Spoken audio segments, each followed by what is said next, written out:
Les grandes cultures occupent une place importante dans l'industrie agroalimentaire québécoise. L'objectif est de maintenir une production culturelle viable qui s'appuie sur des techniques éprouvées en tenant compte de l'utilisation responsable des richesses naturelles.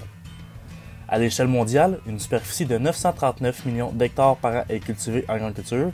Ceci correspond à 1,75 milliard de terrains de football américains. Au Québec, la superficie totale cultivée est de 995 300 hectares. On compte 3 groupes de grandes cultures. Le maïs, dont 95% de sa culture au Québec, est centralisé dans ces 8 régions.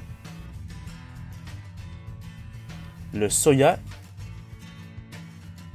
et les céréales qui, elles, incluent le blé, l'orge et l'avoine. 80% de ces cultures sont utilisées pour l'alimentation des animaux. Le secteur de l'agriculture crée 19 000 emplois directs et indirects et a des retombées économiques de 2 milliards de dollars par année au Québec. Le processus employé par les agriculteurs varie en fonction du type d'agriculture qu'ils pratiquent, soit l'agriculture conventionnelle ou biologique. Au Québec, il y a 550 producteurs biologiques sur 12 500 producteurs au total. Au printemps, le producteur conventionnel travaille le sol, sème et applique de l'engrais.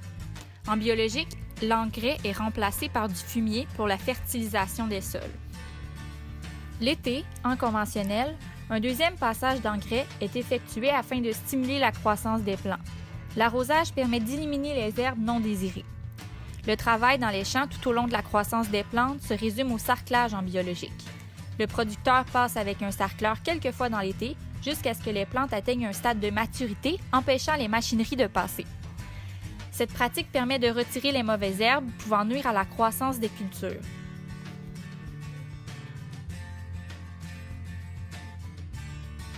À l'automne, les récoltes. Pour y parvenir, les agriculteurs récoltent les grains à l'aide d'une moissonneuse-batteuse. Ensuite, certains font un travail du sol pour clore la saison et entreposent les grains cultivés dans un silo jusqu'à la vente de ceux-ci.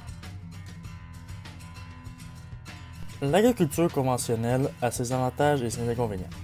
Comme avantage, il est plus facile à pratiquer, il offre des cultures plus uniformes, un meilleur rendement est généralement obtenu, et puis il est plus facile de faire du semi-direct et des travaux réduits. Comme inconvénient, l'utilisation de fertilisants et pesticides peut avoir des effets négatifs sur l'environnement et ou sur la qualité de l'eau. L'agriculture biologique offre une possibilité de croissance à long terme puisqu'elle est en constante évolution et toujours à la recherche de nouvelles technologies. Ses avantages, le respect de l'environnement, une meilleure santé des sols, une prime biologique est offerte aux agriculteurs, donc leurs grains valent plus cher et la demande des consommateurs augmente. Pour ce qui est des inconvénients, cette production amène plus de passage de machinerie dans les champs, particulièrement lors du sarclage. Il y a plus de restrictions au niveau des normes, puis il faut passer plus de temps dans les champs, soit 30 à 40% plus de temps que dans la production conventionnelle. Les difficultés sont d'aller chercher des connaissances et d'effectuer un changement de valeur envers les producteurs conventionnels. Puis en biologique, il faut être préventif et flexible.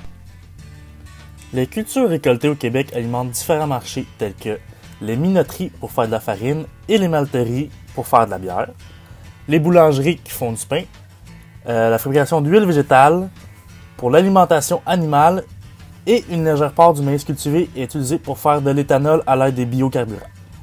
Les changements climatiques ont un impact sur la production des grandes cultures et cet impact continue d'augmenter d'année en année. Les producteurs sont de plus en plus conscients de l'importance de la santé des sols. En le protégeant, ils s'assurent de sa pérennité. En ne le laissant pas à nu avec du semi-direct ou des engrais verts, sa structure organique est améliorée. Les normes environnementales se resserrent, amenant les agriculteurs à opter pour une agriculture raisonnée où l'application des pesticides et des fertilisants est réfléchie. Des mesures de sensibilisation envers les producteurs devront continuer à être mises en place afin de permettre au sol de nous nourrir encore pour plusieurs décennies.